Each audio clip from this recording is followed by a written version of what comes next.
Saludos, saludos queridos amigos. Estamos ya conectados. Un buen día para todos. Vamos ya a compartir nuestra pantalla. Estamos conectados nuevamente. Un gusto poder saludarles en este día. Vamos a tener invitados especiales en nuestra mesa. Sin antes, queremos compartir con ustedes la información importante de la que se está hablando en el país a nivel nacional, pero también, sobre todo a nivel internacional, con la grave crisis que atraviesa el Ecuador en estas últimas horas.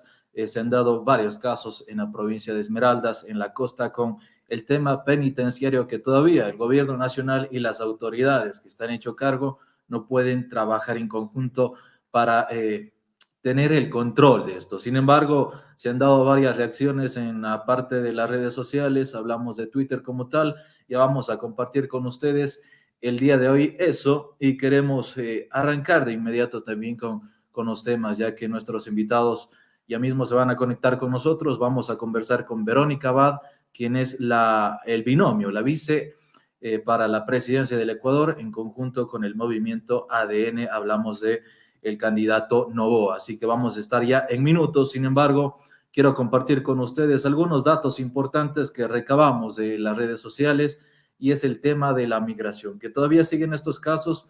Y un caso penoso, triste que queremos comentarles es de una persona de la SUAY. Hablamos de una mujer migrante que falleció en la frontera de Estados Unidos, una mujer de 23 años exactamente, que se desmayó en el desierto por el intenso calor que atraviesan en la frontera, en la parte norte, donde que ellos están tratando de cruzar, tratando de llegar a Estados Unidos para buscar un nuevo, un mejor futuro. Valga el término de lo que sucede en el país, hace que muchas personas se vayan para buscar mejores oportunidades en el tema económico. Eso en el tema de migración, en el tema de lo que pasa en el Azuay con las personas que todavía continúan migrando, buscando una salida para ellos y para sus familias como tal. Y entre el tema de lo que abordé al inicio de la penitenciaría, sobre todo del litoral, ya que hablamos a nivel de lo que está dándose con gran medida y de lo que los medios están hablando acá, es de lo que han sido las declaraciones de uno de los líderes de estas bandas, de estos grupos organizados, y es un video que se subió a las redes de Twitter. Hablamos del líder de los choneros, y no lo vamos a poner acá, sin embargo ya vamos a compartir las imágenes ya mismo, y es lo que decía Adolfo Macías, alias Fito, en un comunicado a través de un video que circula en redes sociales, en el que se hace un llamado a varios grupos delincuenciales, por no decir a todos, quienes están en el país, a detener esta violencia y los actos delictivos, a detener las vacunas, a detener todo este tipo de situaciones que están causando daño y pánico en el país y en las provincias de la parte norte y centro del Ecuador. Esto se anunció en horas de la noche a través de redes sociales, como lo repito, y en este video se puede evidenciar una entrega voluntaria, simbólica de armas de las personas que lo acompañan, y en eso, en ese grupo están obviamente amigos de él, pero también un guía penitenciario que continúa retenido de lo que conocemos hasta la fecha, y no es el único, sino hay algunos más. Acá en la parte del Cerece Turi también pasó lo mismo con la detención de 43 guías penitenciarios, de los cuales, según la gobernación de la SUAY, ya fueron liberados y están bien. Sin embargo, una casa de salud los atendió para ver que no les haya pasado nada. Eso de lo que pasó acá, pero el tema de la guía, el tema de la penitenciaría del litoral es un caos de lo que se ha podido ver ayer y también de lo que ha pasado en Esmeraldas con una balacera terrible. Eso vamos a estar tratando acá en el tema político, las propuestas de los candidatos, las propuestas de quienes quieren llegar al poder en estas elecciones de cara ya al 20 de agosto. Así que vamos a darle el paso a nuestra invitada, quien está ya conectada con nosotros, Verónica Abad, binomio importante, perdón, binomio importante del candidato Noboa por el movimiento ADN. Verónica, buenos días, un gusto tenerla nuevamente acá en el espacio de Pluma Digital. Vamos a ver, si nos ayuda activando, por favor, su micrófono. Ahí Hola, muy está. buenos días.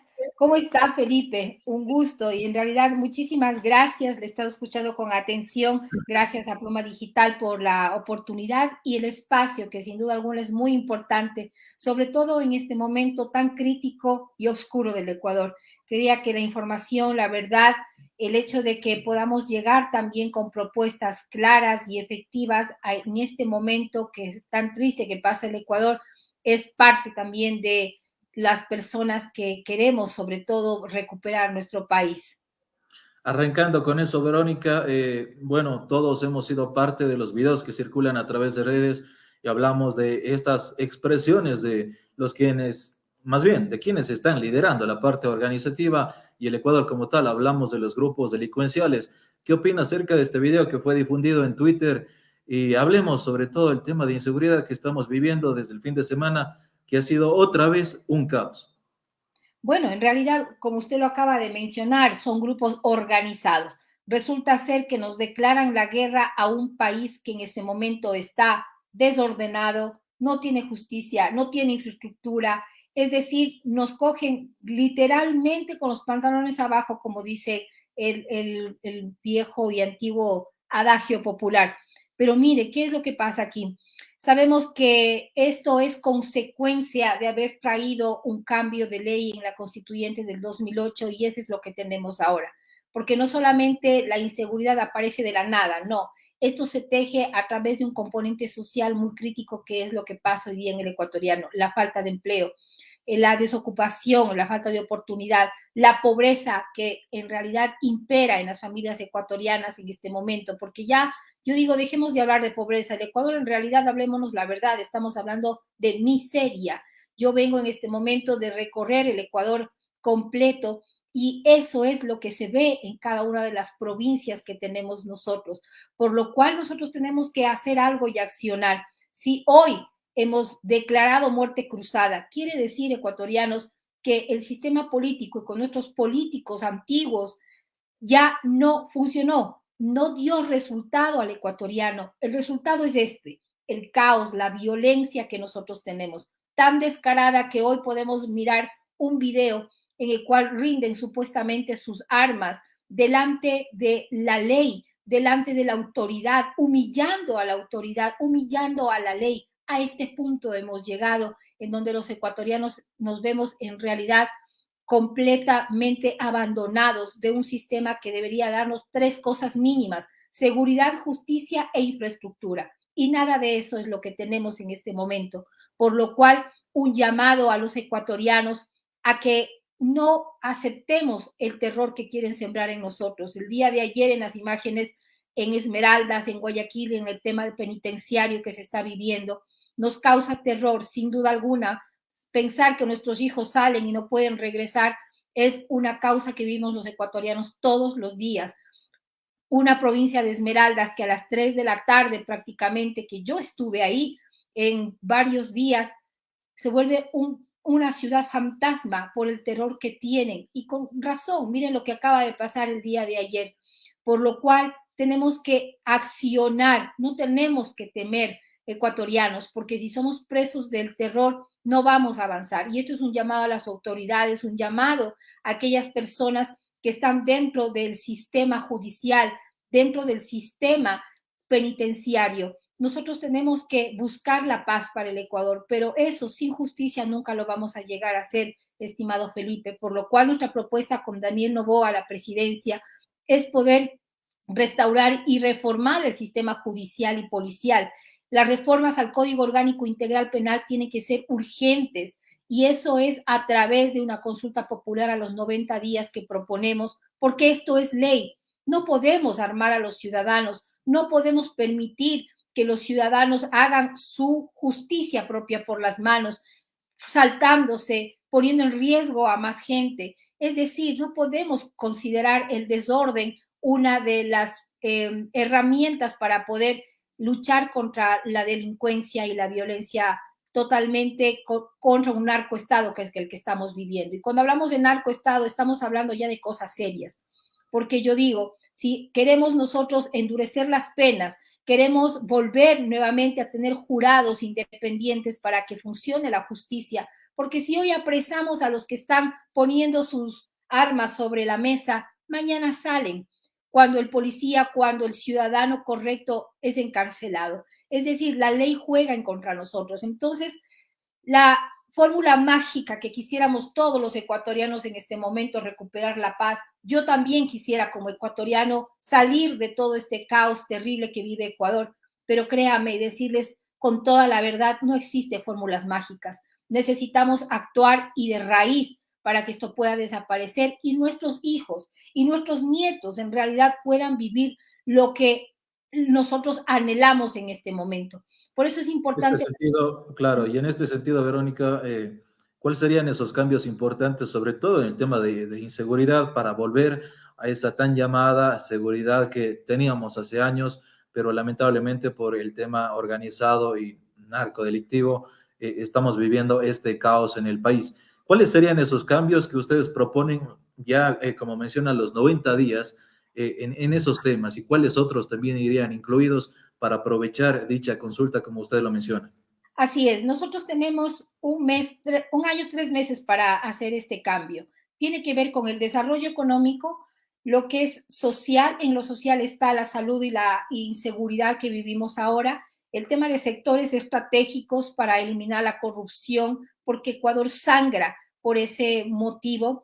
El maltrato que hemos recibido los ecuatorianos con nuestra riqueza, en realidad tiene que ser llevado a un sistema judicial, porque tienen que pagar toda aquella gente que está enriqueciéndose, no ahora, desde varios gobiernos con nuestros sectores estratégicos. Es el dinero de los ecuatorianos quien está ahí prácticamente sangrando y evitando que nuestra salud, nuestra educación, nuestra cultura sea impedida, y no se hable del tema de la seguridad que está completamente abandonada, y recobrar la institucionalidad, que es el cuarto punto, y es aquí donde puedo responder su pregunta, mi estimado Felipe. El recuperar la institucionalidad que está totalmente fragmentada en el Ecuador es cuestión de una inversión estatal correcta, es decir, un presupuesto designado a estas tres características y funciones propias que yo le estoy hablando, dirigida hacia la seguridad, la justicia y la infraestructura en un año, 3 meses, donde se tiene que poner todo, porque es como sobre estos tres pilares que se asienta el resto del componente de nuestro querido Ecuador y de nuestro sistema de desarrollo. Se asienta la salud, se asienta la educación y la cultura, se asienta un sistema penitenciario, se asienta el desarrollo económico sobre el tema de la reducción del desempleo, en el tema turismo, agricultura, ganadería. Entonces, estas tres patas que tenemos que atacar de primero y con prontitud, solamente le vamos a poder hacer a través de la consulta popular a los 90 días y decretos de ley, como es el decreto juvenil que queremos plantear desde el inicio de un gobierno. Es decir, está dirigido una ley en el que el mayor porcentaje de ecuatorianos son jóvenes, entre los 18 a los 29 años. Es permitir que del 30% que se da a los servidores públicos, 100,000 empleos en ese decreto sea para los jóvenes menores de 29 años. ¿Para qué razón? Para que los jóvenes tengan en realidad la fortaleza económica, con dos motivos. Primero, estaríamos nosotros volviendo a formar en ellos el amor al servicio, el valor al servicio, que es lo que hemos perdido los ecuatorianos. Y es importante dar espacio a los jóvenes, ya que en una papeleta, Felipe, se les pone de manera obligatoria para supuestamente cubrir una cuota política. Entonces también démosles la oportunidad a que sean parte de un gobierno y que tomen las riendas también de la responsabilidad los jóvenes de empezar a dar una nueva visión política y de servicio a nuestro país. Y segundo, el hecho de que ellos generan ingresos, están apoyando en el sistema de seguridad social a nuestros pensionistas y en este momento nuestros abuelitos que están desamparados con un seguro social roto, sin liquidez. Lo que haría es que la parte de la liquidez de su economía pueda cobijar en este instante a aquellos que más lo necesitan en el tema del sistema del IES, que es un tema que también se tiene que tratar y que es de reformas. Pero de manera inmediata se atacaría con el empleo. Y la segunda parte de esto es que también se convierten en agentes tributarios. Es decir, los jóvenes con su sueldo consumen, lo que hace que entre también a la arca fiscal ingresos para nosotros poder solventar temas de salud, poder temas de la inseguridad. Es decir, nosotros para atacar los dos puntos tan graves que tenemos en el Ecuador necesitamos economía. Y aquí entra entonces el hecho de que el desarrollo económico tiene que abrirse, facilitando el sistema a los jóvenes emprendedores con inversión en su capital, tema bancario, tema crediticio, que es muy importante para poder apoyar en este momento al agricultor, al tema turístico. No se diga el momento que uno quiere hacer empresa y mantenerse. Recordemos que Daniel Noboa fue el que impulsó la ley de economía violeta y la llevó a legalizar dentro de la mesa en la comisión que él presidía de desarrollo económico en la asamblea. 11 proyectos de ley fue quien permitió a través de su trabajo en un periodo tan corto de 2 años. Uno de estos... Sí, eso sería, por ejemplo, en el tema ya económico, emprendimiento como tal para los jóvenes, que Pero en este tiene que caso estar están saliendo, registrado en una consulta. ¿Por qué? están Porque es saliendo ley. de la universidad. Pero ¿y qué pasa con los jóvenes que están queriendo ingresar? Que es otro de los puntos también claves. Tenemos un examen que se está dando justamente en estos días, en esta semana, para este ingreso. Sin embargo, muchos se quejan del sistema en primera y los otros no pueden dar porque tal vez el examen es muy complicado o no todos tienen la facilidad para ese ingreso. ¿Cuál sería ese cambio clave en este sistema para que haya la oportunidad para todos y para todas como tal?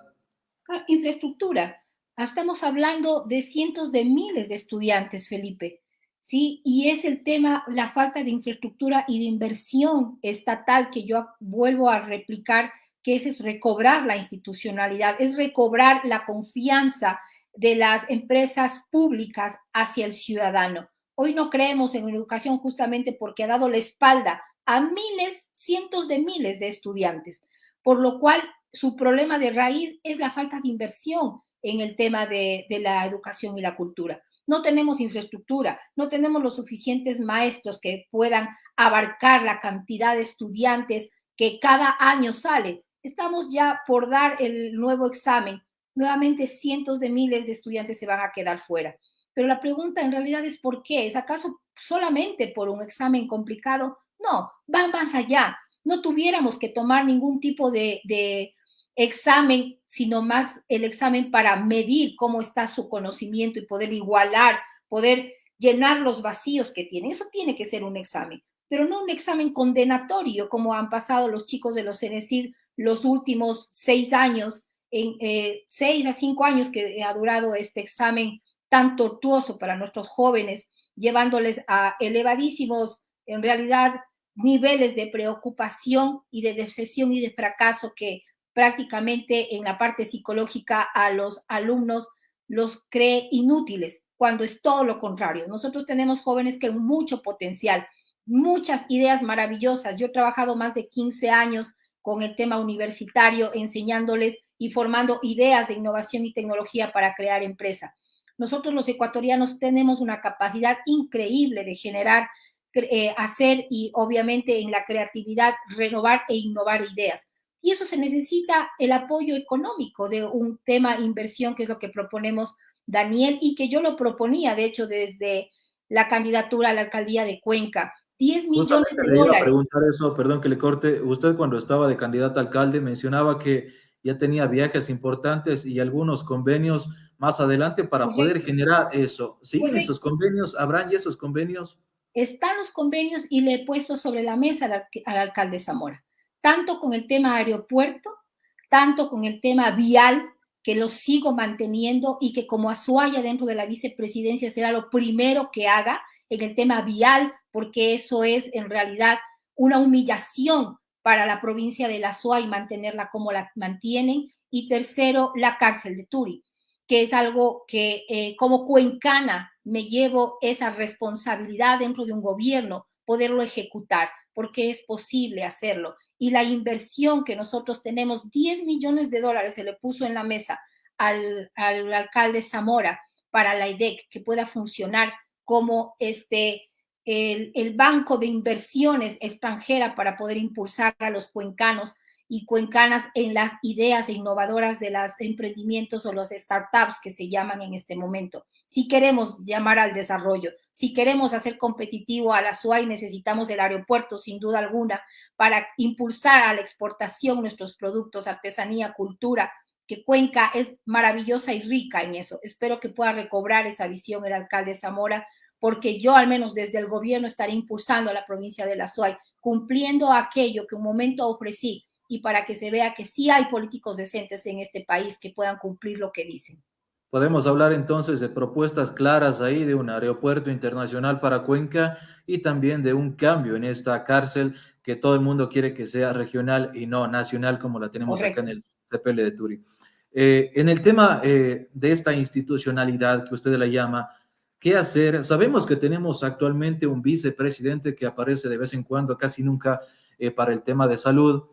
Si usted llega ya y tal vez esté a cargo de ciertos elementos en el tema de salud, ¿qué hacer con este IES, con este sistema que prácticamente uno se va para sacar un turno a los 6 meses, 3 meses, que le den un paracetamol como siempre se ha dado? Nunca ha habido un cambio, no se ha dado este cambio.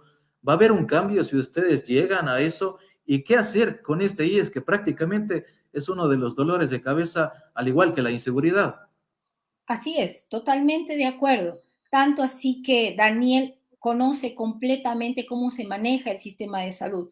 Primeramente, por ejemplo, él tiene valores muy profundos con el tema social por su madre. Su madre, ella ha venido por más de 30 años, Anabela Sin, haciendo su gestión médica de salud a nivel nacional con las brigadas médicas, lo cual nos permite, sin duda alguna, plantear en este momento emergente de salud, porque en realidad la salud tendría que estar elevada hasta todos los rincones de nuestra patria, donde no llega absolutamente el Estado, jamás nunca, ni con una aspirina, pues la implementación y la ampliación de servicios de salud móviles en las áreas rurales remotas tiene que ser una realidad en este gobierno de 1 año, 3 meses. Se puede hacer, por supuesto, porque no podemos ofrecer la construcción de dos hospitales, ¿cierto? Para solamente recibir el voto y después no hacerlo. 1 año no nos da para eso. No podemos mentir a los ecuatorianos, pero sí equipar, obviamente, a la salud móvil, que es lo que nosotros hemos podido desprender desde hace un mes en los lugares más recónditos del Ecuador. Y en realidad uno llega con esperanza cuando uno llega a dar salud a la gente. Y eso es lo que nosotros proponemos a nivel nacional, con una inversión en tecnología médica que es importante. Ahí está el hecho de la inversión correcta hacia los puntos correctos, por lo cual la mejora de la infraestructura sanitaria tiene que ser, ¿sí? Desde lo más pequeño hasta lo más grande. ¿Cómo hacemos para que salgan nuestros jóvenes, nuestros niños, uno con la educación por nuestro tema geográfico y nuestro sistema también educativo que se ve afectado por la falta de vialidad? Y la salud ni se diga, por lo cual nosotros necesitamos llegar allá, no ellos hacia nosotros, nosotros hacia aquellos lugares donde no salen, justamente por lo que le acabo de mencionar. Entonces, Aquí hay un aumentar. tema, Verónica, perdón que la corte, que va ligado a este tema educativo y al tema de salud, y es la desnutrición infantil. Entonces, en este tema, por ejemplo, ¿qué hacer? Porque usted ha visitado y bueno, continúa visitando las provincias más pobres, llamémoslo en este sentido, y ha visto la realidad que viven ciertos grupos, ciertos pueblos que están desconectados tanto tecnológicamente como en el tema de salud, que es muy importante, y de ahí el tema de enfermedades que tanto acarrean y dañan sobre todo a la niñez y a la adolescencia como tal. Claro, usted lo acaba de decir, Felipe, estamos hablando de una cadena. Nada puede hacerse desconectado. Si no está conectado el tema empleo, desarrollo económico, por ejemplo, en agricultura. Yo cuando estudié en Israel pude mirar que el desierto florece. No se diga la tierra nuestra tan fértil ecuatoriana, en donde la biodiversidad es maravillosa y somos increíblemente ricos en agua. No me venga a decir que nuestros campos tienen desnutrición crónica infantil cuando tenemos todo el potencial de hacer lo contrario. Pero si yo vengo viendo eso, ¿qué es lo que se necesita? Nuevamente, recuperar la institucionalidad, dando la inversión adecuada a la agricultura. La agricultura ha sido abandonada en nuestros campos. No tienen el tema de fertilizantes que se pone carísimo únicamente por el hecho de que seguimos importando gas, importando diésel, privilegiando a una clase nada más elitista en la economía, que son los únicos que ganan los millones de dólares de nuestros recursos naturales, como es el agua, como es el gas natural, en donde 500 mecheros se están quemando constantemente en la Amazonía, en vez de ese gas envasarlo y traerlo a las familias ecuatorianas, traerlo a la industria para que la energía eléctrica baje a más de pronto hasta la mitad de lo que hoy pagamos injustamente los ecuatorianos en luz eléctrica. Eso es apoyar a la agricultura, eso es apoyar en su maquinaria para que se pueda innovar y tecnificar sistemas de riego, por ejemplo. No se diga en el turismo, en la ganadería, que es importante la pesca para el ecuatoriano. Entonces, estamos hablando de todo un sistema que tiene que ver lo social con lo económico. No En funciona temas, aparte.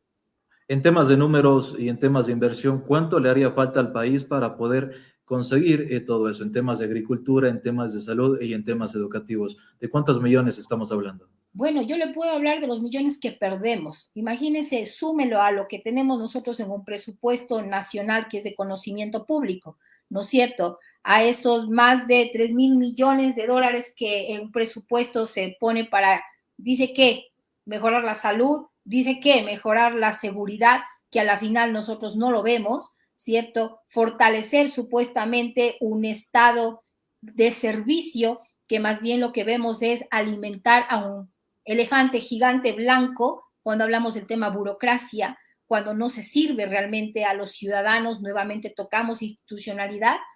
Y yo le puedo decir que en el tema de sectores estratégicos es el punto donde nosotros nos vamos a concentrar para poder llamar la inversión estatal hacia las universidades, hacia la infraestructura, hacia la inseguridad, al armamento y tecnología que necesitamos en nuestra fuerza pública para fortalecer nuestras fronteras, nuestros puertos, en donde en este instante están completamente abandonados.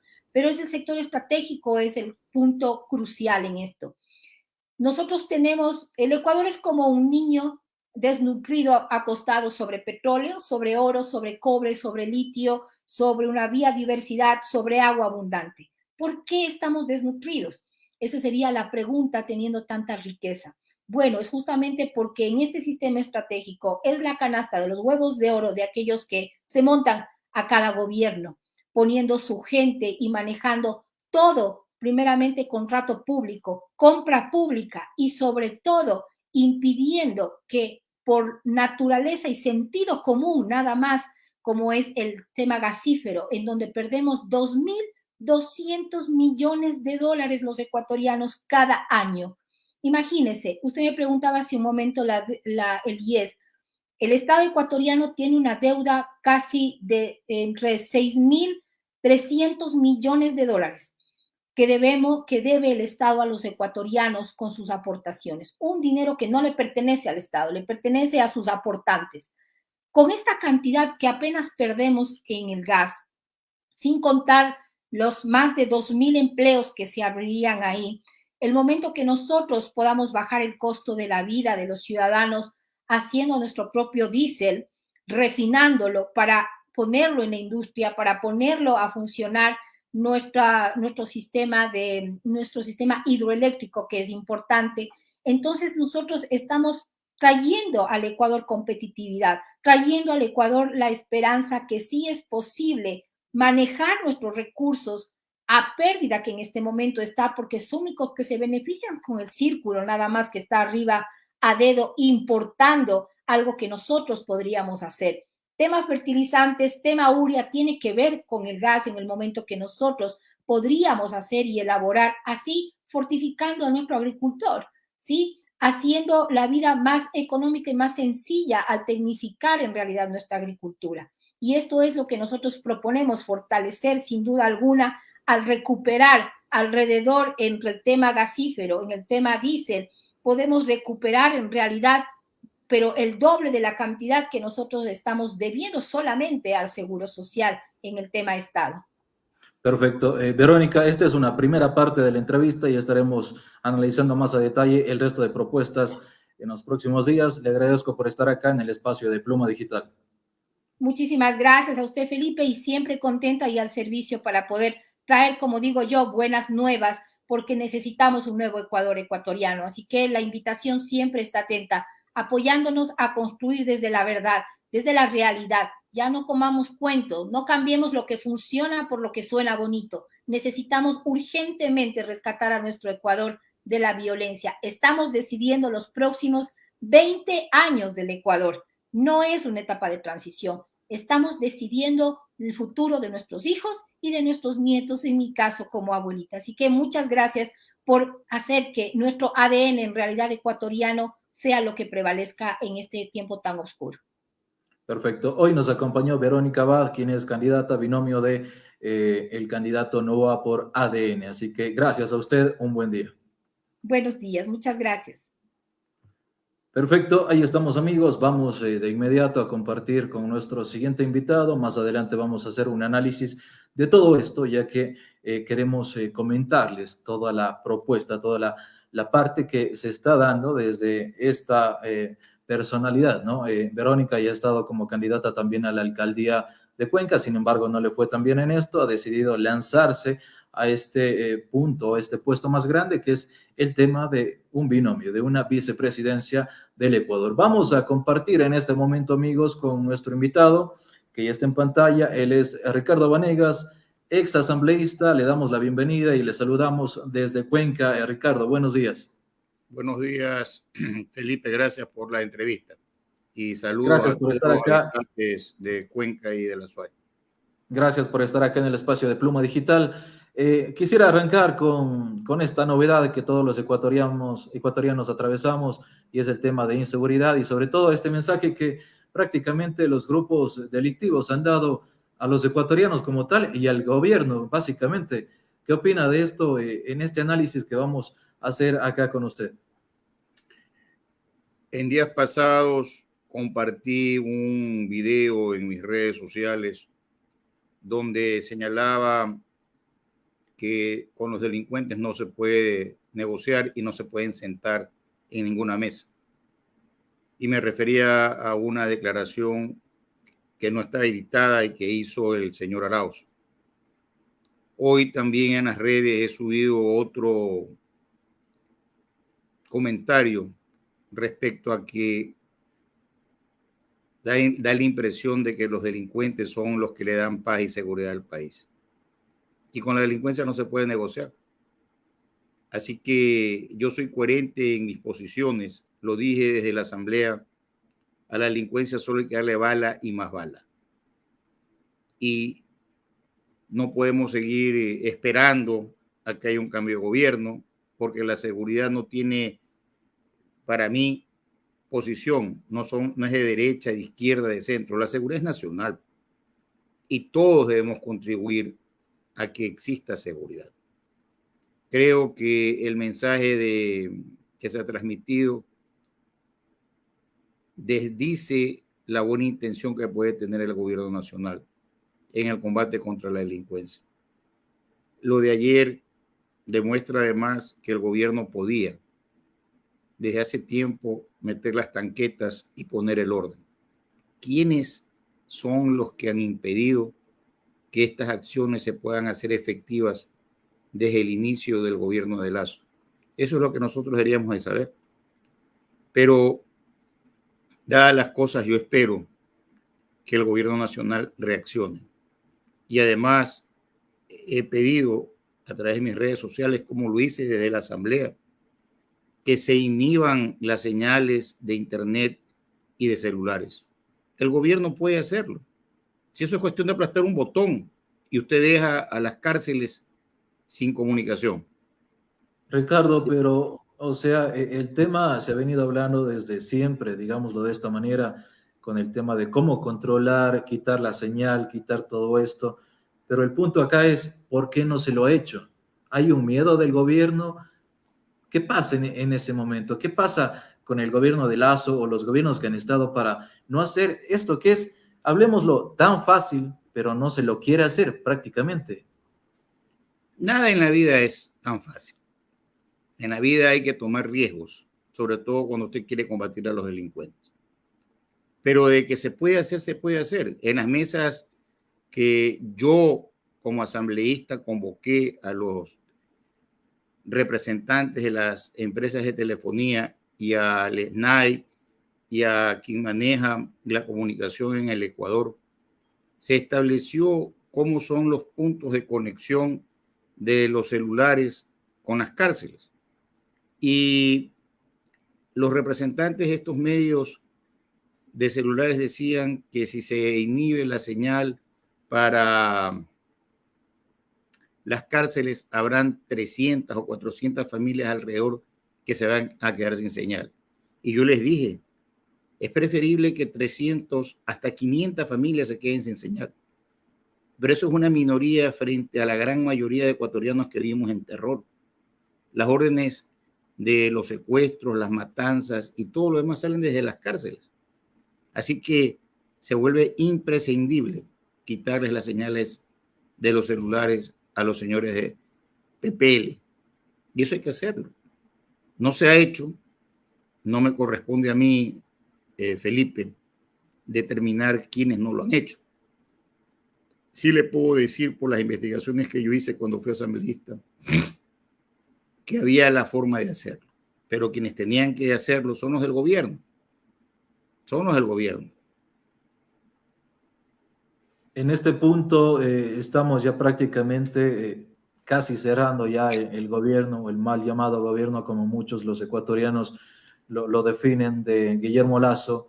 Usted ha estado parte en la asamblea, no se ha podido completar todo el periodo, sin embargo, en este análisis quisiera saber cómo queda, y hablemos, ¿no? Queda mal parado obviamente el gobierno de Lasso, pero desde el tema legislativo, desde el tema de las propuestas, ¿cómo queda un gobierno en el Ecuador? Porque prácticamente esto da para la historia, para contarles a nuestros hijos, nietos, lo que hemos vivido a través de una pandemia y a través de este gobierno que no ha hecho la gran cosa para los ecuatorianos y ecuatorianas, Ricardo.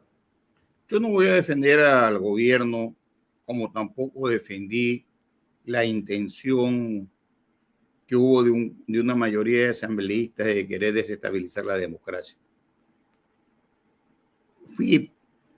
Formé parte, tal vez, de una de las peores asambleas que ha tenido el Ecuador. Claro, diferenciándome del resto y de esa mayoría, porque mi voz fue una voz crítica.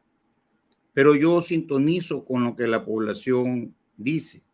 Y por eso, a pesar de que tenía muchas posibilidades de volver a ser electo por las cosas que hice, decidí no participar, para que la asamblea se renueve. Lamentablemente, y así hay que verlo, quienes quieren ser asambleístas ahora, en su mayoría, casi 60 son quienes integraron esa mayoría golpista. Y hay otros que son de la asamblea de los diezmos. Unos la asamblea del bizcocho y otros la asamblea del diezmo, la anterior, que quieren volver. Y entonces yo hago una reflexión, ecuatorianos. En los últimos 20 años, los asambleístas en funciones, ¿cuántos juicios políticos presentaron como interpelantes y llevaron al pleno y consiguieron la censura y la destitución? ¿Cuántos? De los que están de candidatos. Eso ustedes deberían valorarlo. ¿Cuántos proyectos de ley presentaron mientras fueron asambleístas? En el caso particular del doctor Vanegas, que no es candidato, presenté 3 juicios políticos que fueron censurados y con destitución. Y presenté 14 proyectos de ley en 2 años. Y presenté los casos más grandes de corrupción que ha tenido el país, que están iniciadas las indagaciones previas. Y además demostré y demostramos que en la asamblea hay mucha gente que no está preparada para estar sentada ahí. ¿Por qué tenemos que volver a elegirlos? Si eso casualmente es lo que no queremos. Queremos gente preparada en la asamblea y gente que vaya a trabajar. Y por eso yo soy crítico, Felipe. Yo no puedo ser parte de un organismo donde evidentemente no tengo con quién discutir de lo que debo discutir en una asamblea, que es lo jurídico, lo de derecho, lo de defensa de los ciudadanos. Ahí hay muchos intereses de otra naturaleza. y se disgustaban cuando yo les llamaba la atención y decían que yo debería estar dando clases en la universidad. De hecho, doy clases en la universidad o en los tribunales, donde siempre he estado. Pero es que a la asamblea tiene que ir gente preparada y hacer trabajos con mucha objetividad y con mucho tecnicismo. Y eso lamentablemente no se dio. Ahora estamos en una campaña sui generis, donde hay una candidatura que no crece, pero que va primera, pero no crece, porque sus candidatos se contradicen mucho en sus mensajes y hay un pelotón que están procurando llegar segundos para ver si en la segunda vuelta terminan ganando. Pero todos los candidatos no han sido muy claros en cuanto al mensaje de la lucha contra la inseguridad.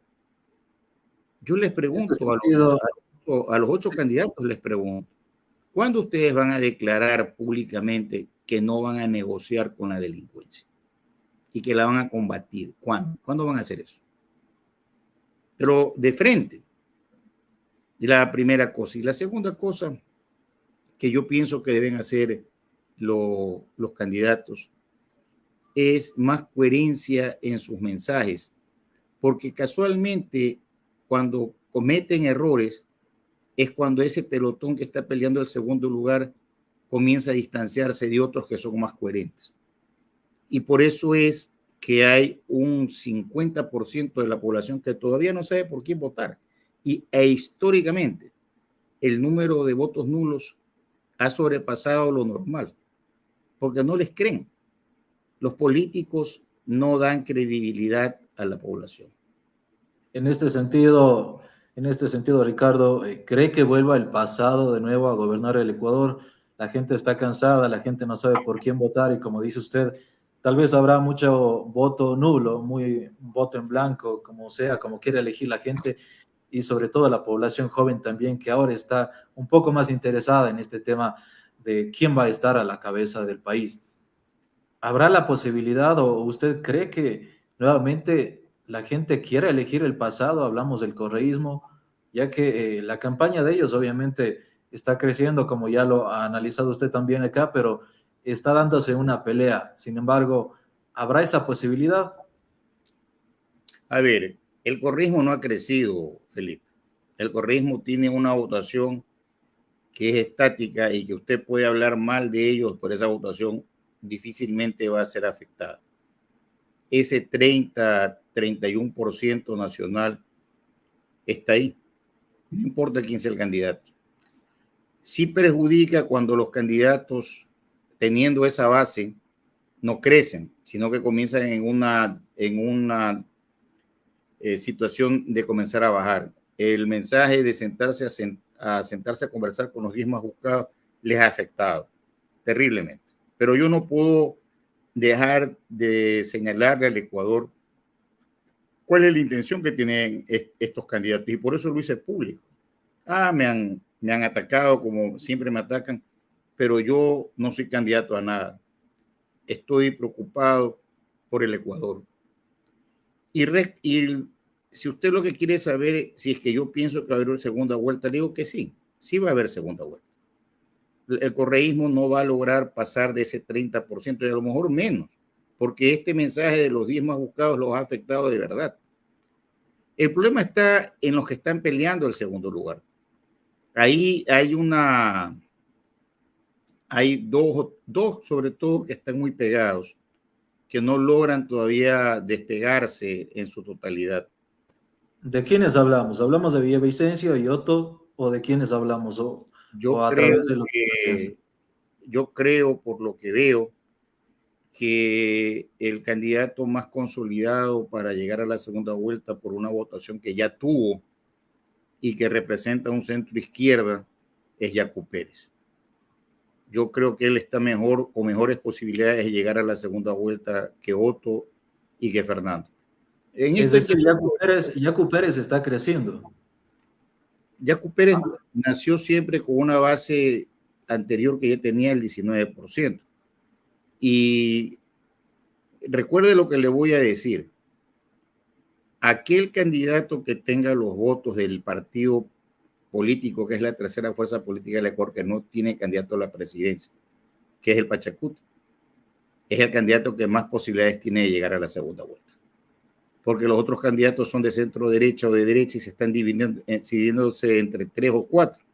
La centroizquierda no tiene ese problema.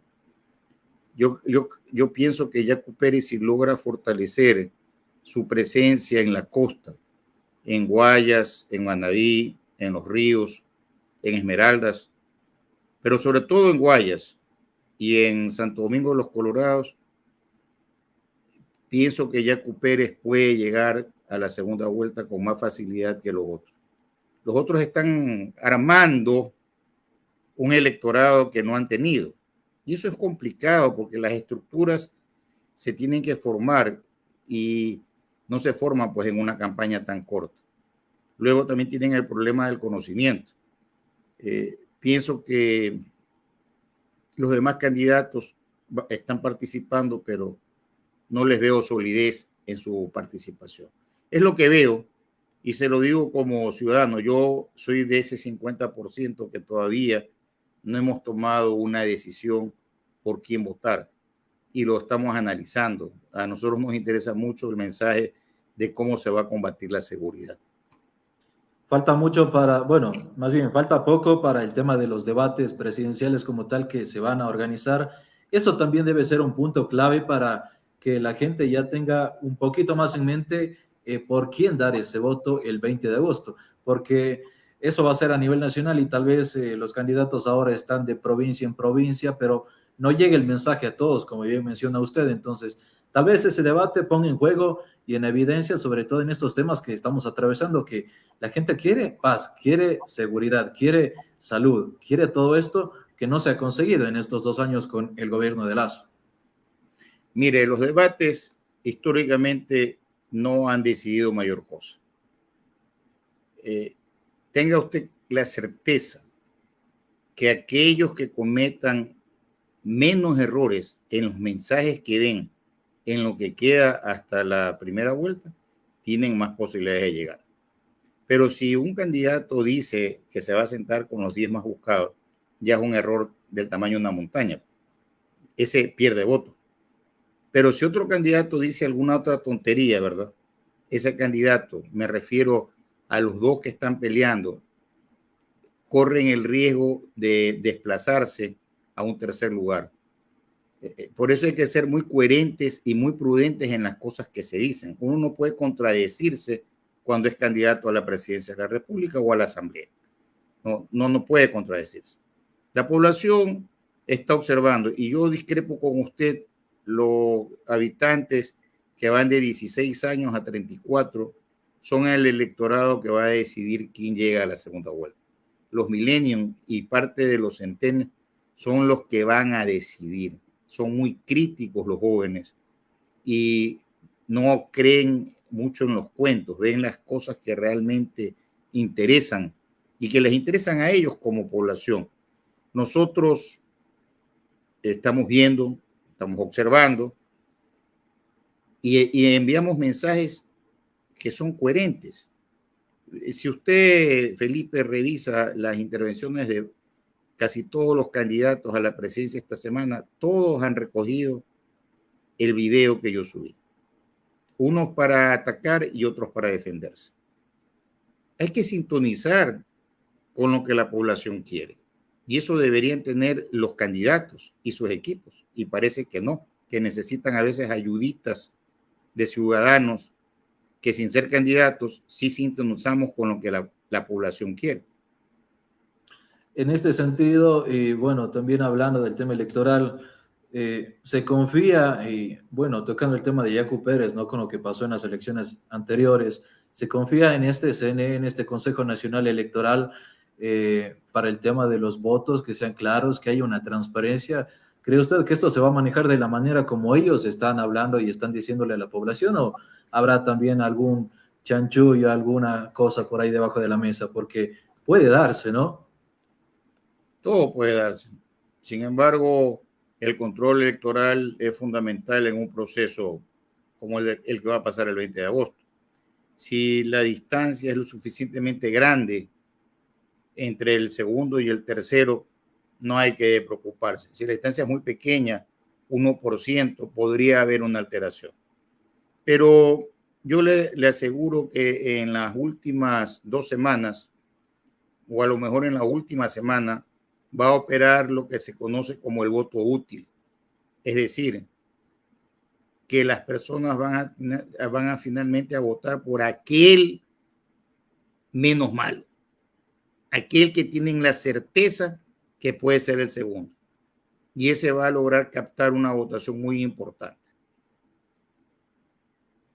Realmente, bueno, este comentario ya lo he escuchado antes, ¿no? Del menos malo. ¿Realmente existe eso? Es decir, la gente se deja llevar por la carita, por la propuesta tal vez un poco, pero ¿cuál sería ahí el tema ya definir al 100%?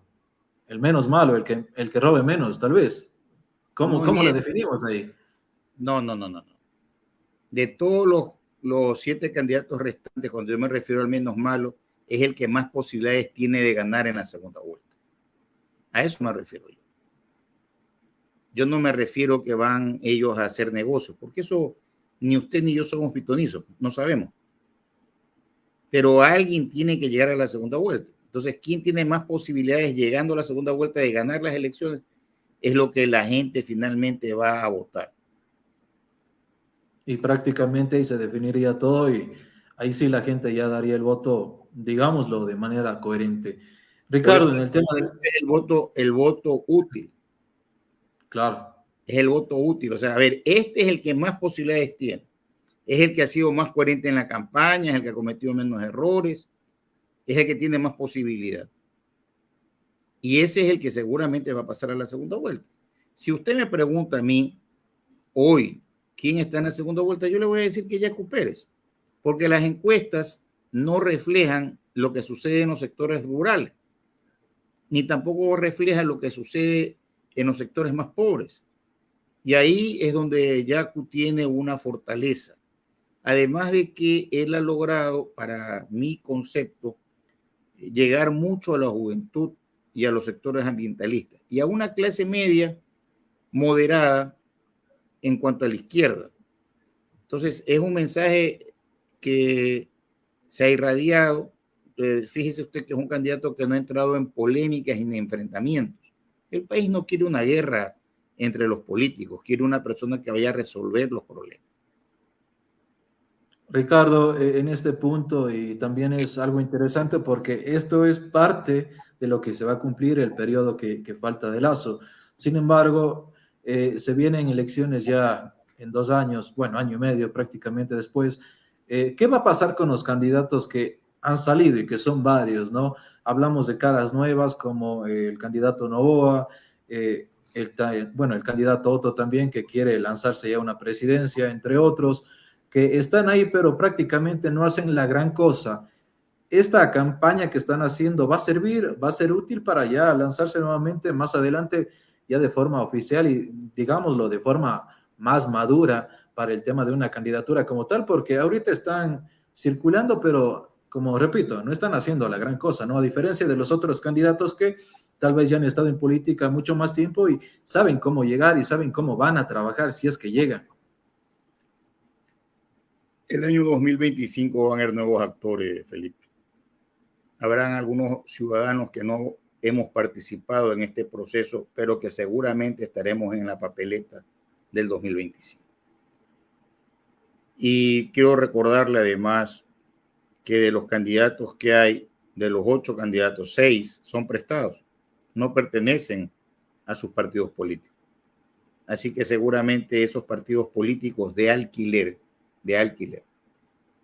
van a tener que buscar otros candidatos. Y los que están seguramente buscarán otros partidos, porque no son parte de esos partidos. Así de claro y de sencillo. Y tenga la seguridad que el 2025 Pachacuti va a participar en la papeleta electoral.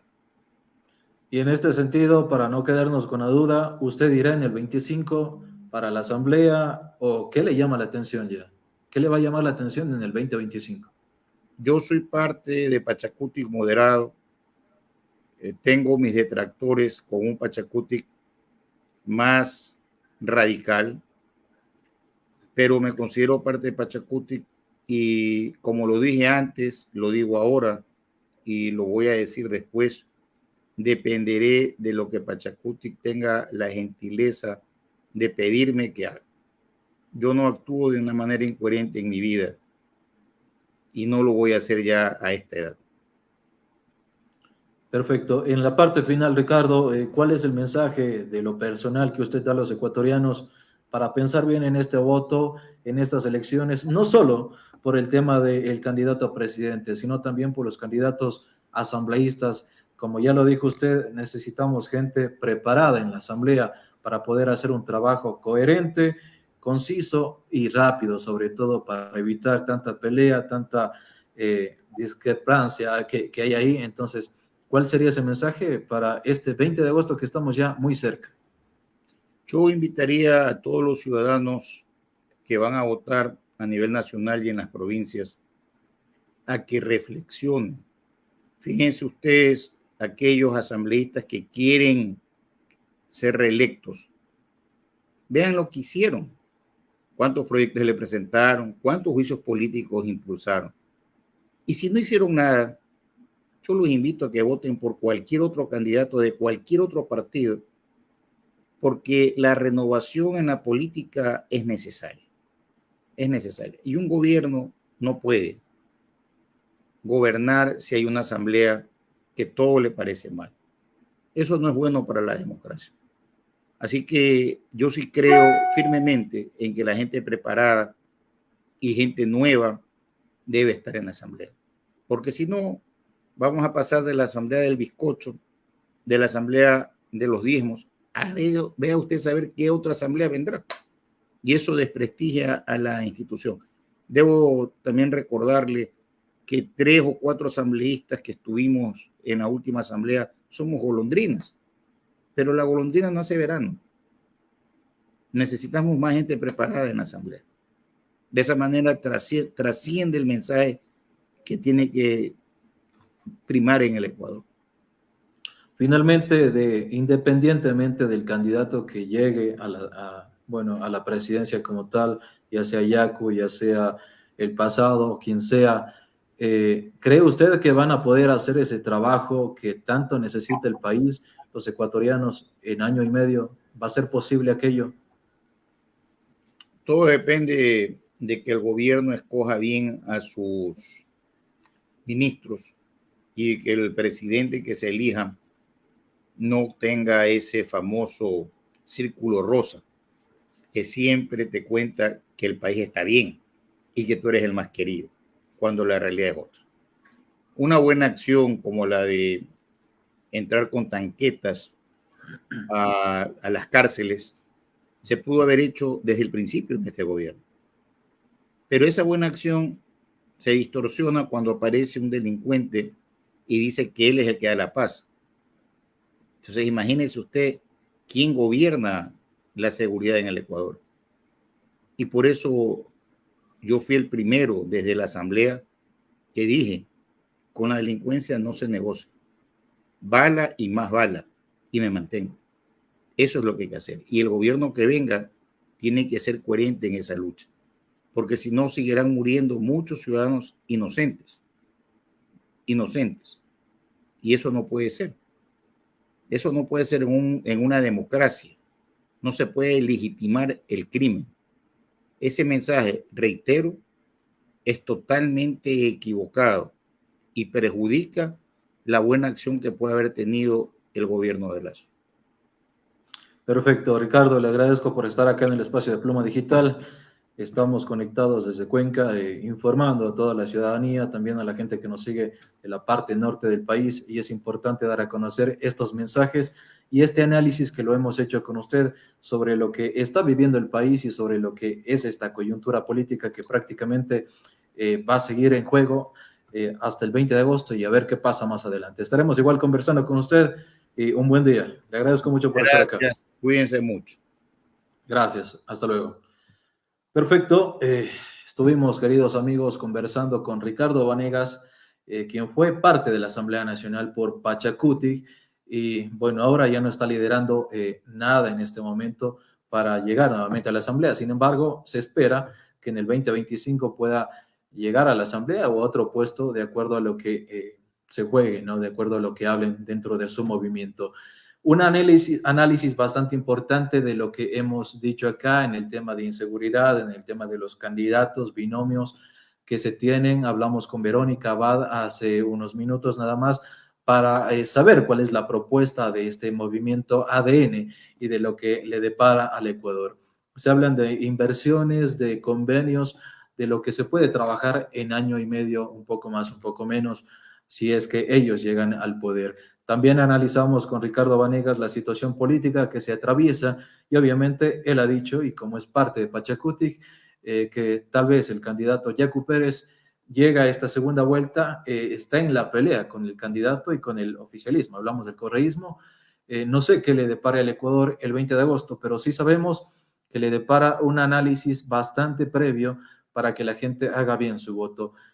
Analicen las propuestas, lo decimos desde acá, analicen todo este conjunto de cosas que se están dando, no solo la carita bonita, no solo la caja de fósforos, la camiseta que se le regala a la gente cuando vienen los candidatos y hablemoslo acá en el Azuay. Sin embargo, eso queda de lado. El país necesita un gobierno, y lo repito nuevamente, un gobierno con pantalones, porque lo que estamos viviendo es un fiasco, es algo que no lo debíamos tener, porque no hay un gobierno que sea coherente, que sienta ese dolor del pueblo de lo que está pasando, no solo fuera, sino también dentro de los centros de privación de libertad.